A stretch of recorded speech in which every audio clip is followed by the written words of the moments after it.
एक बार शीतला माता ने सोचा कि चलो आज देखूं कि धरती पर मेरी पूजा कौन करता है, कौन मुझे मानता है। यही सोचकर शीतला माता धरती पर राजस्थान के डुंगरी गांव में आई और देखा कि इस गांव में मेरा मंदिर नहीं है और ना ही मेरी पूजा होती है। माता शीतला गांव की गलियों में घूम रही थी। तभी एक मकान के ऊपर से किसी ने चावल का उबला पानी नीचे फेंका। वह उबलता पानी शीतला माता के ऊपर गिरा, जिससे शीतला माता के शरीर पर फोड़े छाले पड़ गए। शीतला माता के पूरे शरीर में जलन होने लगी। शीतला माता गांव में इधर उधर भाग के चिल्लाने लगी, अरे मैं जल गई, मेरा शरीर तप रहा है, जल रहा है, कोई मेरी सहायता करो। लेकिन उस गांव में किसी ने शीतला माता की सहायता नहीं की। वहीं अपने घर के बाहर एक कुम्हारन महिला बैठी थी। उस कुम्हारन ने देखा कि यह बुढ़िया माई तो बहुत जल गई है, इसके पूरे शरीर पर तपन है, इसके पूरे शरीर में फफोले पड़ गए हैं, यह तपन सहन नहीं पा रही है। तब उस कुम्हार ने कहा, हे माँ, तू यहाँ आकर बैठ जा, मैं तेरे शरीर के ऊपर ठंडा पानी डालती हूँ। कुम्हार ने उस बुढ़िया माई के ऊपर खूब ठंडा पानी डाला और बोली, हे माँ, मेरे घर में रात की बनी हुई राबड़ी रखी है, थोड़ी दही भी है, तू दही राबड़ी खा ले। जब बूढ़ी माई ने ठंडी ज्वार के आटे की बनी राबड़ी और दही खाया तो उसके शरीर को ठंडक मिली। तब उस कुम्हारन ने कहा, माँ बैठ जा, तेरे सिर के बाल बहुत बिखरे हुए हैं, ला मैं तेरी चोटी गूंथ देती हूँ।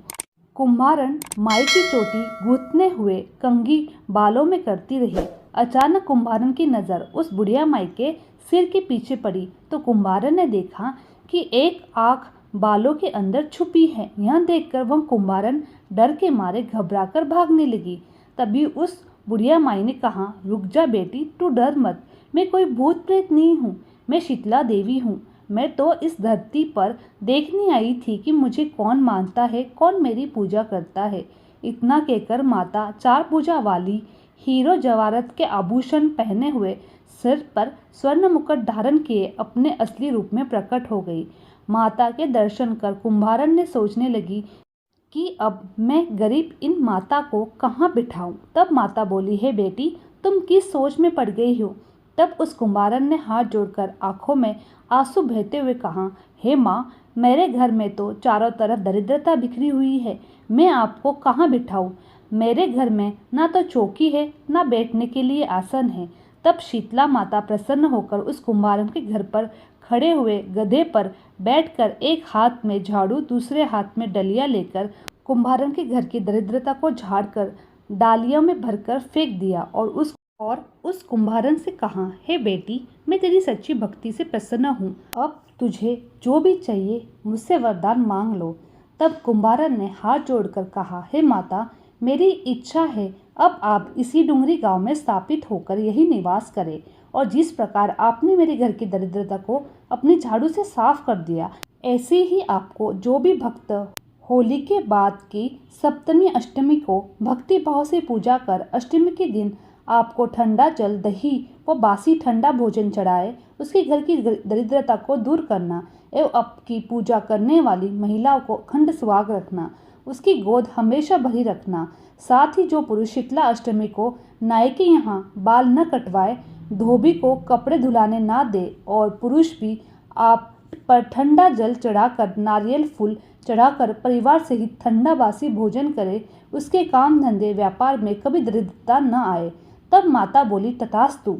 हे बेटी, जो तूने वरदान मांगा है सब तुझे देती हूँ। हे बेटी, तुझे आशीर्वाद देती हूँ कि मेरी पूजा का मुख्य अधिकार इस धरती पर सिर्फ कुमार जाति को ही होगा। तभी उसी दिन से डुंगरी गांव में शीतला माता स्थापित हो गई। उस गांव का नाम हो गया शील की डुंगरी। शील की डुंगरी भारत का एकमात्र मुख्य मंदिर है।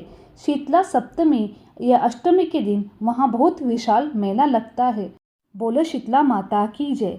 अब हम गणेश जी की कथा भी सुनेंगे, क्योंकि शीतला माता की कथा सुनने के बाद गणेश जी की कथा अवश्य सुने। एक बुढ़िया माई थी, वह बहुत ही गरीब और अंधी थी। उसके एक बेटा और बहू थे। वह बुढ़िया सदैव गणेश जी की पूजा किया करती थी।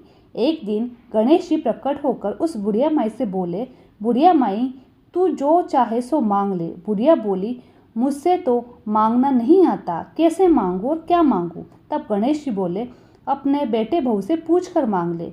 तब बुढ़िया ने अपने बेटे से कहा, गणेश जी कहते हैं तू कुछ मांग ले, बता मैं क्या मांगूं। पुत्र ने कहा, माँ तू धन मांग ले।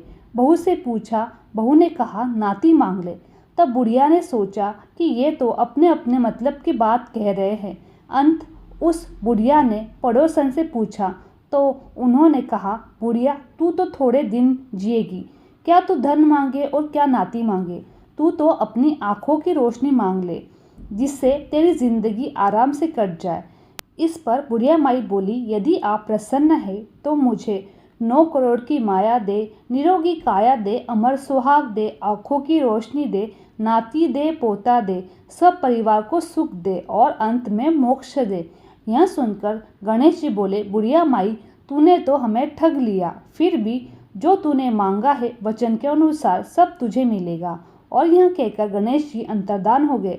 उधर बुढ़िया माई ने जो कुछ मांगा वह सब कुछ मिल गया। हे गणेश जी महाराज, जैसे तुमने उस बुढ़िया माई को सब कुछ दिया वैसे हम सबको देना, कहते को, सुनते को, हुकारा भरते को और सब परिवार को देना। बोलो गणेश जी महाराज की जय। मेरी ये वीडियो आप लोगों को अच्छी लगी तो मेरे चैनल को लाइक, शेयर और सब्सक्राइब करना ना भूलें। आप सभी का धन्यवाद।